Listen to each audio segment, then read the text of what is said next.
Good morning, Father, and good morning, all my dear teachers, and good morning to all my dear students. So, we are in online learning. So, within this online learning, I finished 3 lessons. So, this is the fourth lesson which I was started yesterday. Craft and industries.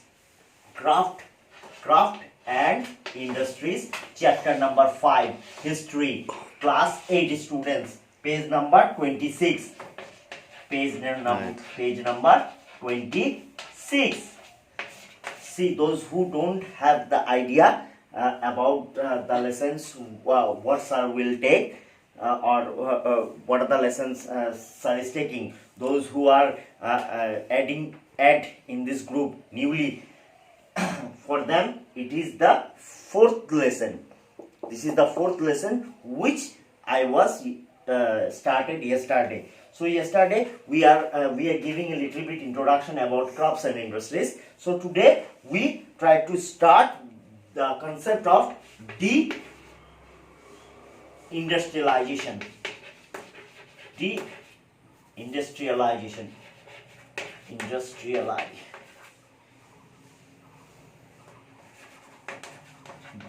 Deindustrialization.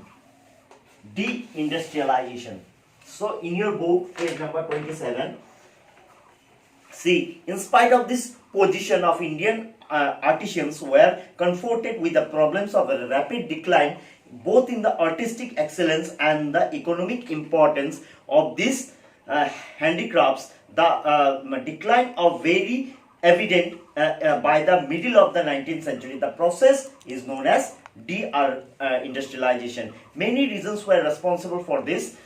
First of all, industrial revolution in England. First point is industrial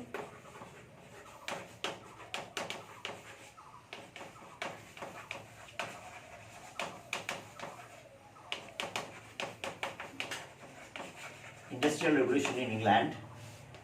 Number 2, weakening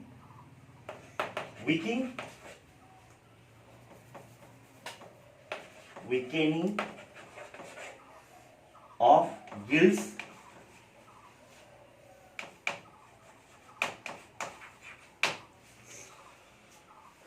Third point is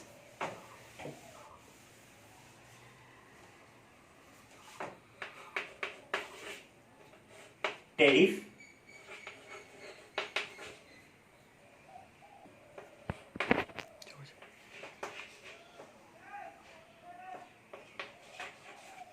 Number 4, American Civil War.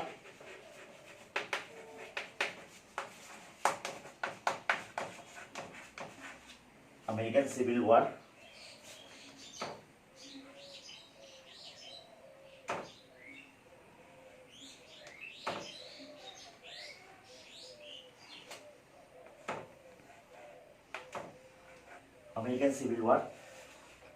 And loss of patronage. So these are the points. The first point, you see, India's de-urbanization can be primarily attributed to industrial revolution in Britain. Owing to industrialization, British textile productivity improved qualitatively as well as quantitatively. Britain first took over India's export market and eventually took over much of its domestic market as well. So this is the first point of industrial revolution in England. Afterwards, awakening of guilds. Awakening of guilds means, see, page number 27, students, the East India Company indirectly awakened the power of guilds and the other bodies which was regulated and materials way, as well as as soon as the supervising bodies were removed, many evils such as adulteration of materials, poor workmanship began to creep, in which the decline of the artistic and commercial value of words. So third point is tariff policy. Fourth one is American Civil War. the tariff policy pursued by the British government was also responsible for the decay of the handicraft, and the tariff policy allowed one-way free trade, that is 1813. The strategies were devised by the company to enhance the consumption of finished goods from Britain. England pursued the policy of protection through the imposition of import duties. Afterwards, fourth point is American Civil War. American Civil War. And last point is loss of patronage. Loss of patronage.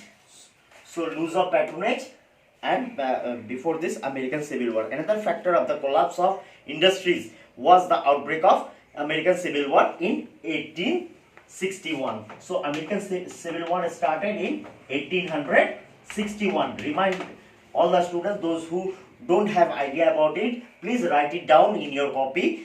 That American Civil War started in 1861. This led to the description of the continuous supply of raw materials from America. So Britain had to look towards India for the supply of raw materials. This led to the sharp rise in the prices of cotton, which made it extremely difficult for the Indian weavers to buy it. So this is the fourth point, and the last one is loss of patronage.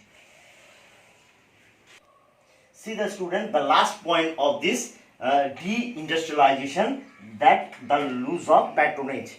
So further, with the rise of British paramountcy in India, the process of decline in the power of status of Indian rulers had set in. Thus the demand for the domestic luxury of goods like royal artisans, armatory, and objects of art of Indian royalty reduced drastically.